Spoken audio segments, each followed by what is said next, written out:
Il est le témoin d'un changement de stratégie majeur chez Google, mais ça ne plaît pas à tout le monde. Bonjour à tous et bienvenue sur Clubic. Aujourd'hui, vous l'aurez deviné, on va se parler du Pixel 5.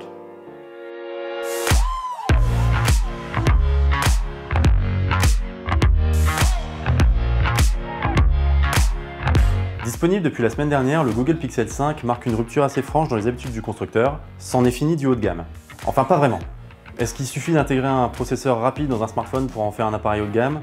Les lignes ne sont plus aussi claires désormais et on va étudier tout de suite pourquoi le Pixel 5 est un excellent smartphone milieu de gamme et pourquoi c'est pas un gros mot de le dire.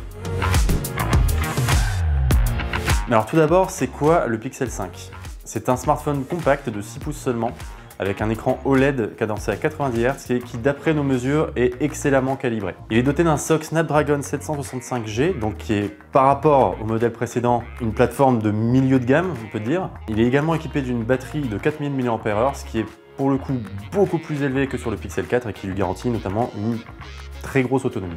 Enfin, sur la partie photo, le Pixel 5 embarque deux capteurs distincts qui ont grosso modo les mêmes caractéristiques que sur le Pixel 4, à une différence majeure près. On troque un téléobjectif contre un objectif ultra grand angle qui bien sûr offre un champ de vision beaucoup plus étendu qu'auparavant. Alors oui, le Pixel 5 est moins performant que le Pixel 4 de l'an dernier, mais en même temps, les smartphones Pixel n'ont jamais été des foudres de guerre, ça n'a jamais été des téléphones avec des fiches techniques irréprochable. Cette année, Google a décidé de faire un pas de côté et de peut-être se recentrer sur ce qu'il sait faire de mieux, c'est-à-dire le logiciel et la photo.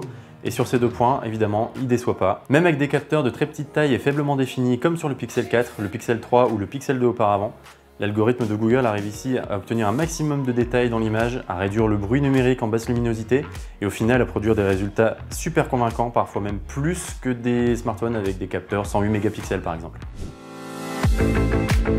Sur le marché du smartphone qui est ultra saturé, le Pixel 5 peut apparaître comme une anomalie. Évidemment, dans la même gamme de prix, on pourra trouver des fiches techniques beaucoup plus intéressantes et beaucoup plus rutilantes, mais il ne faudrait pas se braquer en fait en voyant celle du Pixel 5 parce que derrière, il y a une optimisation logicielle qui est vraiment extrêmement bien faite. Au final, on se réjouit que Google ait pris le temps de repositionner ses pions sur ce qu'il savait vraiment faire. Ça veut dire qu'il a pris le temps d'observer ce qui fonctionnait et ce qui ne fonctionnait pas sur son précédent appareil, et on prédit au Pixel 5 un bien meilleur avenir que le Pixel 4 qui avait eu vraiment du mal à se vendre l'an dernier.